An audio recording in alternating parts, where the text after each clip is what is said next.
घर का वेदी लंका ढाए, कुल का विनाश देखत जाए, धर्म की राह पर चलता जाए, गलत करे सो रावण पाए, सही करे सो राम मिलाए।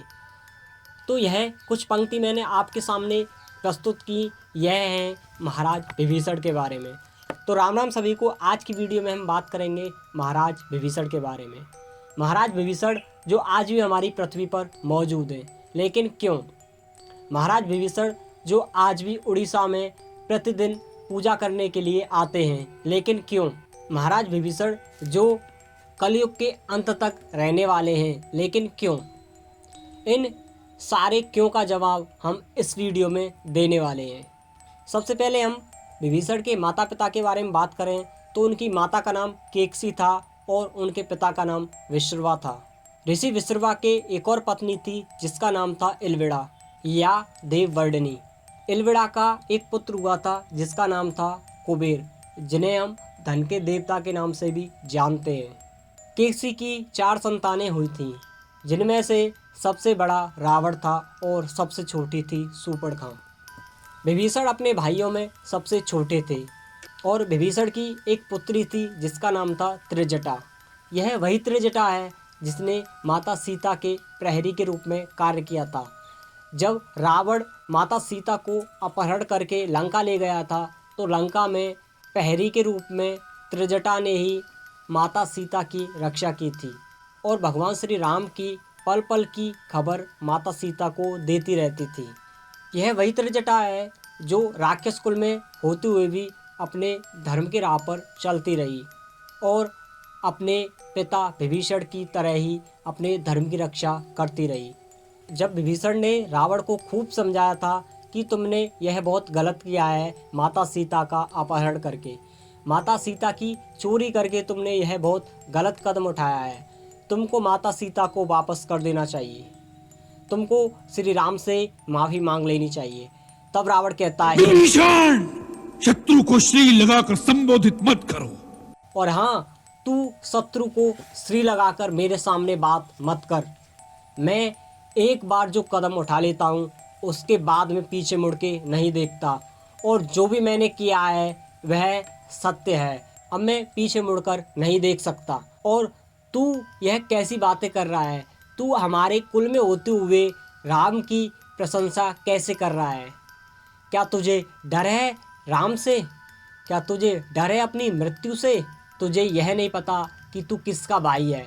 तू उसका भाई है जिसने काल को भी अपने पैर के नीचे दबा के रखा है। तू उसका भाई है जो पृथ्वी पर सभी राक्षसों में सर्वश्रेष्ठ है और तू तुच्छ से मनुष्य की प्रशंसा कर रहा है, और वो भी मेरे सामने। मैं तुझे अभी की अभी लंका से लंका छोड़ने का आदेश देता हूँ, निकल जा मेरी आंखों के सामने से। तब विभीषण वहाँ से उसको समझाते हुए निकल जाता है कि यह तुमने बहुत गलत किया है और तुम्हें इसका परिणाम जरूर मिलेगा। तुम्हारी मृत्यु नज़दीक है क्योंकि तुमने एक ऐसा कदम उठाया है जिसे उठाते वक्त कोई अपने मन में सोच भी नहीं सकता। तब विभीषण वहाँ से लंका छोड़कर भगवान श्री राम की शरण में चला जाता है।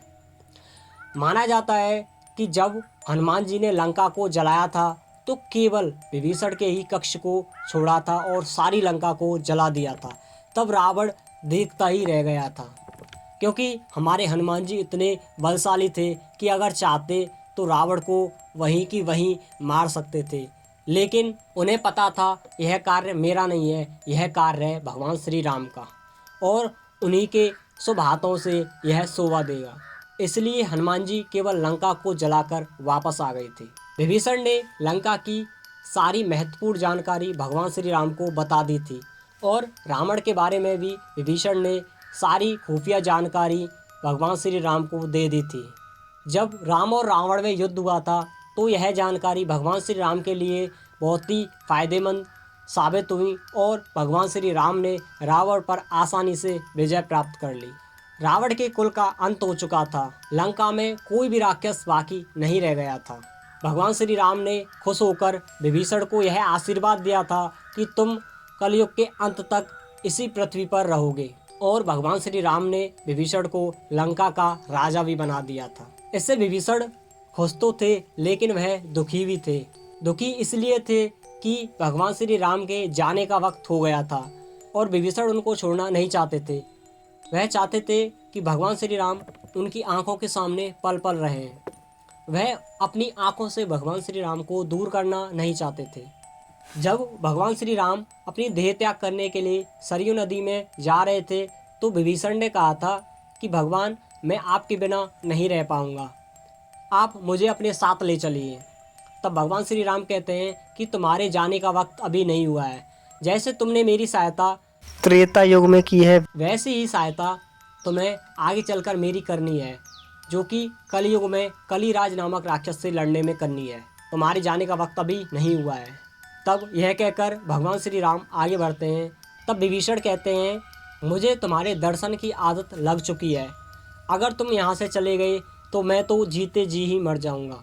तब भगवान श्री राम कहते हैं कि द्वापर में मैं कृष्ण के रूप में जन्म लूँगा, तुम मेरे वहाँ उस रूप में दर्शन कर सकते हो, और आगे चलकर मैं गौतम बुद्ध के रूप में भी जन्म लूँगा और तब तुम मेरा दर्शन वहाँ कर सकते हो। इसके बाद कलयुग में मेरा उड़ीसा में जगन्नाथपुरी नाम से एक मंदिर बनेगा, वहाँ भी तुम मेरे दर्शन कर सकते हो। तो मैं तुम्हें छोड़कर कहाँ जा रहा हूँ। जब तुम्हारा मन हो तो मेरे दर्शन करने के लिए हर युग में आ जाना। तब विभीषण खुश हो जाते हैं और कहते हैं कि भगवान, आपकी लीला न्यारी है, जैसा आप चाहते हो वैसा ही होगा। तो भगवान श्री राम चले जाते हैं और माना जाता है कि तभी से विभीषण इस पृथ्वी पर मौजूद है और भगवान श्री कृष्ण के आखिरी अवतार कल्कि की प्रतीक्षा कर रहे हैं। माना जाता है कि उड़ीसा में जगन्नाथपुरी नाम का एक मंदिर है, जहां आज भी विभीषण प्रत्येक दिन पूजा करने के लिए आते हैं और सबसे पहली पूजा जगन्नाथपुरी में विभीषण की ही होती है। और वहाँ के पुजारी का भी मानना है कि यहाँ पर विभीषण ही सबसे पहले पूजा करने के लिए आते हैं, क्योंकि वहाँ पर सबसे पहले ऐसे फूल चढ़ाए जाते हैं जो आसपास उड़ीसा में कहीं नहीं मिलते हैं। वह फूल केवल श्रीलंका में ही मिलते हैं और श्रीलंका में आज भी विभीषण मौजूद है और किसी न किसी रूप में वहाँ पर विचरण करते रहते हैं और इंतज़ार कर रहे हैं भगवान कृष्ण के आखिरी अवतार कल्कि की। आपको पता होगा कि हमारे पृथ्वी लोक में 8 चिरंजीवी मौजूद हैं जो पृथ्वी के अंत तक रहने वाले हैं। इनके रहने का कारण है कल्कि की सहायता करना, वो भी कलिराज नामक राक्षस से। आने वाला समय बहुत ही भीषण होने वाला है। आने वाला समय इतना भयंकर होने वाला है कि आगे चलकर इंसान इंसान को खाएगा, भाई भाई को मारेगा, एक बेटा अपने बाप को मारेगा, एक पुत्री अपनी माँ को मारेगी। इतना भीषण समय आने वाला है कि भगवान कृष्ण को अवतार लेना ही होगा और वह भगवान श्री कृष्ण का आखिरी अवतार होगा, जिसे हम कल्कि के नाम से जानते हैं। यही है विभीषण के जीवित रहने का रहस्य। तो यह कहानी आपको कैसी लगी, यह कमेंट करके ज़रूर बताएं और इस वीडियो को ज़्यादा से ज़्यादा शेयर करें, क्योंकि शेयर करने से आपके कोई पैसे खर्च नहीं होंगे, बल्कि हमारे सनातन धर्म का प्रचार होगा। क्योंकि आपको पता है हमारा सनातन धर्म ही ऐसा धर्म है जो युगों युगों से चलता आ रहा है। और अगर आपको लगे कि इस चैनल को सपोर्ट करना चाहिए तो इस चैनल को सपोर्ट करें और इस चैनल को सब्सक्राइब करके हमें मोटिवेट करें।